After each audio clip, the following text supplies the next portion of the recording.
passé? Quelle est ta version un peu? Ah, écoutez, ma version, il y a eu un petit échauffouré, j'ai perdu le gant. Un joueur d'Épinal est venu, m'a marché sur le doigt volontairement, donc du coup c'est parti un peu en cacahuète, on va expliquer ça comme ça. Mais bon, c'est les risques du métier. Ouais, il y a eu un peu de frites forcément. Il y a eu un peu de frites, mais bon, ça reste gentil. Rien de méchant, ça reste un fait de jeu quoi, c'est ça? Exactement. Bon, le début de championnat est compliqué pour vous, comment tu l'analyses? Compliqué, étant donné qu'on perd quasiment tous nos matchs à un but près. C'est un peu dommage, même des fois on gagne fin du deuxième, on prend 2 buts à la fin et on perd les matchs, mais bon. On reste quand même pas si mal classé que ça, peut-être une possibilité de play-off. Ça reste les objectifs pour cette année, les play-offs, mais bon. C'est pas contre Épinal qu'on va gagner des points apparemment, mais on fera mieux la semaine prochaine. Ouais, contre Serrageant, contre Damary les listes. Damary 4-3 le week-end dernier, 20 secondes de la fin, ça passe entre 5 joueurs, entre les patins. C'est rageant, c'est le cas de le dire. Bon, quel est ton point de vue sur Épinal là? Qu'est-ce que tu constates? Qu'est-ce que cette équipe a de plus que les autres?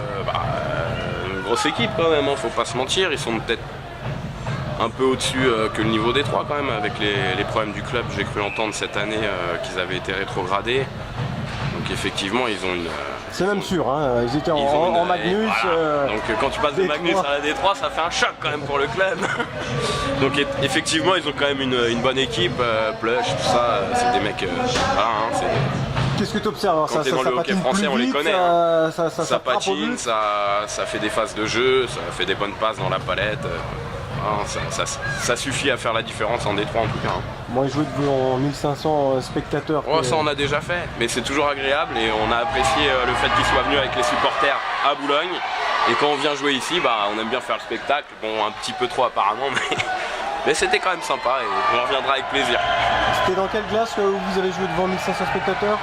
Nous à l'époque on est d'Anières en fait, on est d'Anières sur Seine et à l'époque on était en D1, donc on jouait contre toute la D1, hein, Dijon et compagnie, je vous en passe c'est des meilleurs et c'est vrai que ça rappelle voilà, quand on avait 20 ans, maintenant on en a plus 35 donc c'est un peu plus compliqué mais ça rappelle des bonnes années.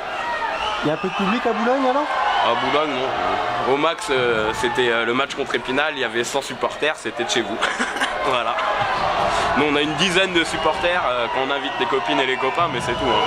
C'est un autre monde. Voilà, c'est deux mondes différents. Le plaisir avant tout. Hein. On est là pour ça. On est là pour ça, pour jouer au hockey et se faire plaisir.